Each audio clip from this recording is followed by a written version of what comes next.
Très chers compatriotes, à cette occasion qui m'est donnée,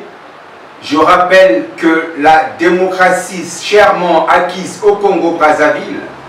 dans les années 1990-1992 nous donne droit non seulement à dénoncer les pratiques qui nuisent à notre société, mais aussi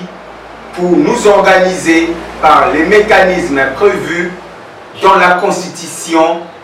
afin de les éradiquer. Très chers compatriotes, constatons que piller les caisses de l'État, violer les textes fondateurs de la République et surtout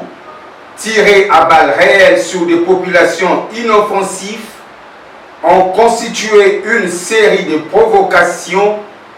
dans cet état d'urgence décrété par un roi autoproclamé,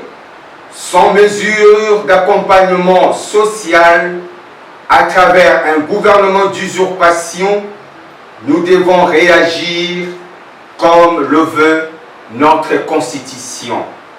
Ainsi, en tant qu'un des leaders majeurs de notre opposition, j'en appelle le souverain primaire à l'auto-prise en charge, cela pour répondre d'une manière efficace, comme en 1992, à ces provocations gratuites, considérées comme des crimes odieux de la part de ce même roi qui n'est autre que le récidiviste criminel Denis Sassou Nguesso. Très chers compatriotes, par ces sévères critiques vis-à-vis d'un pouvoir agonissant, géré par des gangsters sans pitié à la place des Congolais normaux et de mérite, je pense à tous nos leaders d'opinion, injustement jetés en prison, dont Jean-Marie Michel Moukoko, le vrai gagnant de la dernière élection présidentielle au Congo-Brazzaville,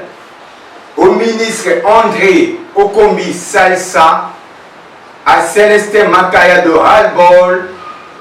et à ses nombreux membres d'incarner le pouvoir du président Andrea Bombé. De ce fait, je lance un cri de détresse à la communauté, tant nationale qu'internationale, de pouvoir continuer à œuvrer pour leur liberté afin qu'ils retrouvent leurs familles respectives. Très chers compatriotes, je ne peux me permettre de conclure sans dire, en guise de reconnaissance, un grand merci à l'humanitaire Joe Washington Ebina, à la guerrière Alphonsine Mikwazi, à Jean-Benoît Nzaba, l'actuel coordonnateur des Assises nationales, et à toutes les bonnes personnes qui, de bonne foi, luttent véritablement contre le Covid-19 au Congo-Brazzaville, le pays de Nelson Apanga. Enfin, je persiste et signe que la fin de crimes de sang,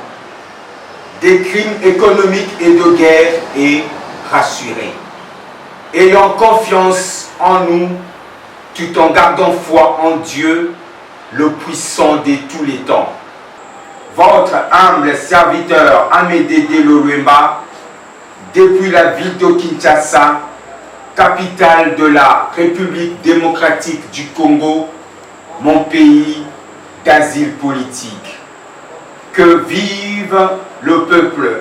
congolais, je vous remercie.